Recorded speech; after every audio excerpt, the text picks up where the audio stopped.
आसमान में तेज गति से जाती हुई मिसाइल और अचानक से पूरे शहर में एक तेज रोशनी के साथ धमाका और कुछ ही देर में लोगों के फटे हुए चेहरे और सर, चारों तरफ खून, अल्लाहू अकबर के नारे। असल में हम बात कर रहे हैं हमास द्वारा इजराइल पर किए गए हमले के बारे में। लेकिन दोस्तों, आपने कभी सोचा है कि आखिर ये लड़ाई शुरू क्यों हुई और कब शुरू हुई? असल में ये आज की नहीं बल्कि कई साल पुरानी दुश्मनी की कहानी है और ये कहानी है यहूदियों और मुसलमानों के बीच की। दोनों ही कौम अपने आप को अच्छा कहती है। यहूदियों के मुताबिक वो मुसलमानों से अच्छे हैं, लेकिन मुसलमानों के मुताबिक वो यहूदियों से ज्यादा अच्छे हैं। आज की ये वीडियो आप सबके लिए बहुत खास होने वाली है, तो बने रहिए इस वीडियो के अंत तक। दोस्तों, यहूदी और मुस्लिम धर्म लगभग समान ही है, लेकिन फिर भी दोनों एक दूसरे की जान के प्यासे हैं।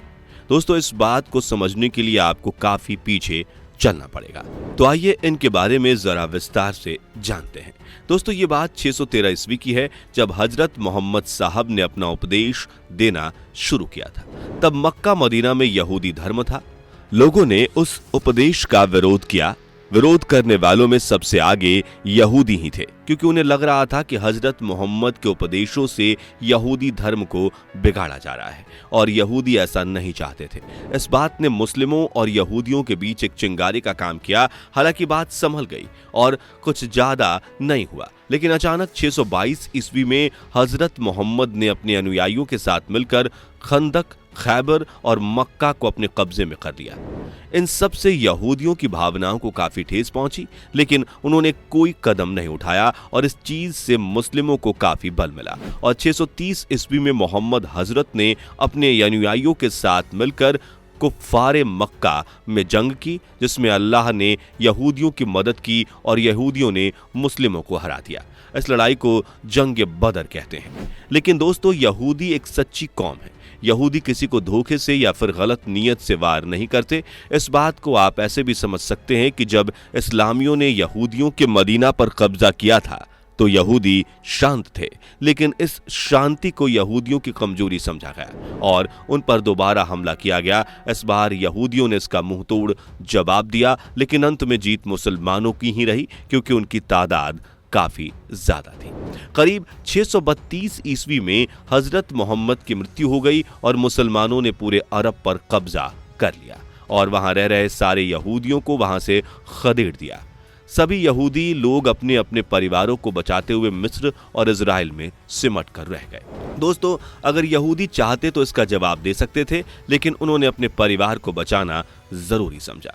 यहूदियों को वहां से भगाने के बाद मुसलमान इस्लाम को एक ताकतवर धर्म के रूप में देखने लगे थे। इसलिए उन्होंने 7वीं सदी की शुरुआत होते होते भारत, रूस और अफ्रीका की तरफ रुख किया और अपने नापाक इरादों से मुस्लिमों ने इन तीनों देशों में धोखे से और झूठी दोस्ती के चलते अपनी जगह बना ली। दोस्तों, जब इस्लाम धर्म के लोगों के पास पैसा आ गया और वो पैसे से मजबूत हो गए, तो उन्होंने यरूशलेम को यहूदियों से छीनना चाहा। अगर आपको यरूशलेम के बारे में नहीं पता तो आपको बता दें कि यरूशलेम एक अंतर्राष्ट्रीय क्षेत्र है। इजराइल और फिलिस्तीन द्वारा यरूशलेम को अपने देश की राजधानी होने का दावा किया जाता है, जो कुछ देशों द्वारा विवादित है। ये यहूदी पंथ, ईसाई पंथ और इस्लाम पंथ तीनों का ही पवित्र स्थल है। यरूशलेम प्राचीन यहूदी राज्य का केंद्र और राजधानी रहा है।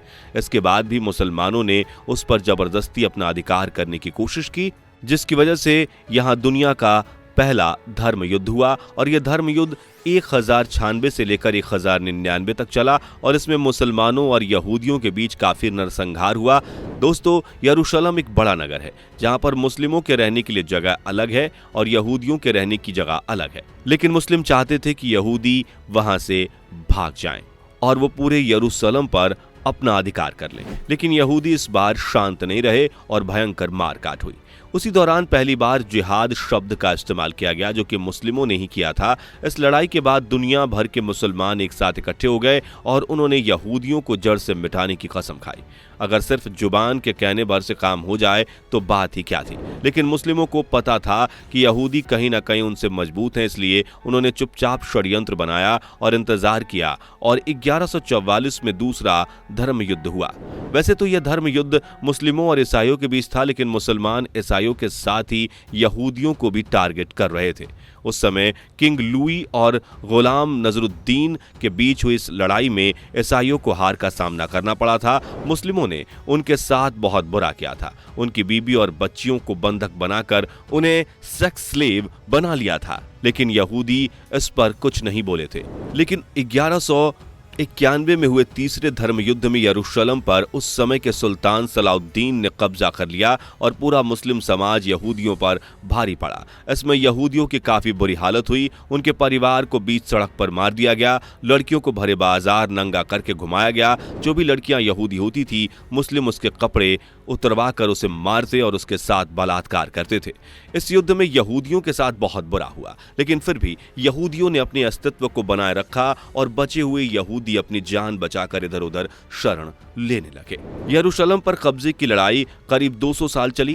इजराइल और अरब उस समय अपने अपने धर्म के लिए लड़ते रहे। यहूदी अपने धर्म को बचाने के लिए लड़ रहे थे और मुस्लिम अपने धर्म को बढ़ाकर पूरी दुनिया में उसे सबसे ऊपर करना चाहते थे। इसी दौड़ में इस्लाम करीब 6 देशों में स्थापित हो चुका था, जिसमें रूस, अफ्रीका, इजराइल, ईरान, इराक और भारत जैसे बड़े देश शामिल थे। मुस्लिमों की नजर हमेशा से भारत पर रहती थी, क्योंकि भारत में शुरू से ही पैसा बहुत था और उस समय के मुस्लिमों का सीधा सिद्धांत था कि केवल लड़ाई करो, मारो पीटो और दूसरों से छीन कर खाओ।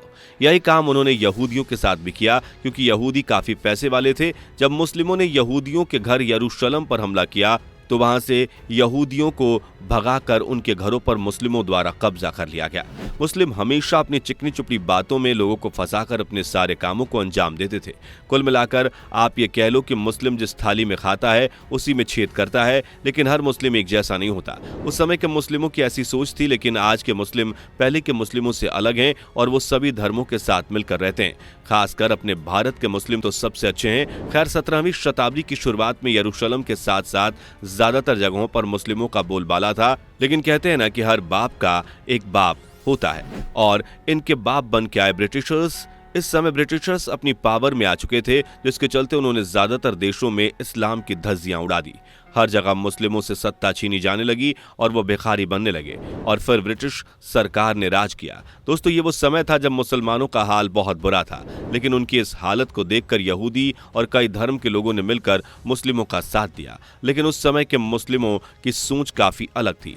19वीं शताब्दी के शुरू होते ही कई और नए मुल्क जन्मे, जिसकी वजह से कम्युनिस्ट पार्टी भी चर्चा में आई और 1939 में द्वितीय विश्व युद्ध के चलते दुनिया भर में बहुत सारे बदलाव हुए। जैसे कि इस युद्ध में यहूदियों को अपनी पुरानी जमीन यानी कि इजराइल वापस मिल गया और इस जगह पर दुनिया भर के यहूदी फिर से इकट्ठा होने लगे और इस जमीन से यहूदियों ने मुसलमानों को भगाना शुरू कर दिया, क्योंकि उनके अंदर बदले की आग भरी हुई थी। और इसी बीच एक नई जंग शुरू हुई, जिसे फसाद जंग का नाम दिया गया। दोस्तों, इस दौरान कई आतंकी संगठन भी सक्रिय हुए, जिनका सिर्फ एक काम था, वो था दुनिया में गैर मुस्लिमों को मारना, उनकी पत्नियों को अपना बनाकर बच्चे पैदा करना और इस्लाम का प्रचार करना। दोस्तों, यहूदी और मुस्लिम हैं तो एक ही और इनके धर्म की जड़ें भी लगभग एक ही हैं, लेकिन यहूदी धर्म का मानना है कि केवल एक ही ईश्वर है, जिसे याहोवा कहा जाता है। याहोवा ने अब्राहम को अपने चुने हुए लोगों के रूप में चुना और इस्लाम का मानना है कि केवल एक ही ईश्वर है, जिसे अल्लाह कहा जाता है। इस्लाम के मुताबिक अल्लाह ने मोहम्मद को अपने अंतिम पैगंबर के रूप में भेजा। यहूदी धर्म का इतिहास करीब 4000 साल पुराना है। यह धर्म मिस्र की नील नदी से लेकर वर्तमान इराक के दजला फरात नदी के बीच आरंभ हुआ, जबकि इस्लाम धर्म के जन्म को लेकर केवल अभी 1400 साल बीते हैं। अगर इसी हिसाब से आप देखेंगे तो आपको लगेगा कि यहूदी इस्लाम से पहले का धर्म है, जो कि बिल्कुल सही है। इस्लाम धर्म का जन्म यहूदियों से हुआ है, उसके बाद भी मुस्लिम यहूदियों को अपना कट्टर दुश्मन मानते हैं। दोस्तों, इस समय जो लड़ाई हमास और इजराइल के बीच हो रही है, उसमें हमास की गलती है और आप देखिएगा कि हमास को अपनी इस गलती का खामियाजा भुगतना पड़ेगा, क्योंकि हमास एक आतंकी संगठन है और उसका मकसद ही पूरी दुनिया में आतंक मचाना है। इजराइल यहूदियों की पुरानी जमीन और उनका पुराना घर है और वो उसे नहीं छोड़ेगा। और वैसे भी इजराइल इकलौता ऐसा देश है जिसने आतंकी संगठनों को उनके घर में घुसकर मारा है। इजराइल भले ही छोटा सा देश है, लेकिन दुनिया के कई बड़े बड़े देश उसको हल्के में लेने की गलती नहीं करते, क्योंकि इजराइल के पास दुनिया की सबसे ताकतवर खुफिया एजेंसी मोसाद है। तो दोस्तों, ये है यहूदियों और मुस्लिमों के बीच की दुश्मनी की असली वजह। आपको इसके बारे में क्या कहना है, नीचे कमेंट करके अपनी राय जरूर बताएं। जाने से पहले वीडियो को लाइक शेयर जरूर करें और ऐसी और वीडियोस देखने के लिए हमारे चैनल को सब्सक्राइब सब्सक्राइब करके बेल नोटिफिकेशन को भी जरूर ऑन कर लें। धन्यवाद।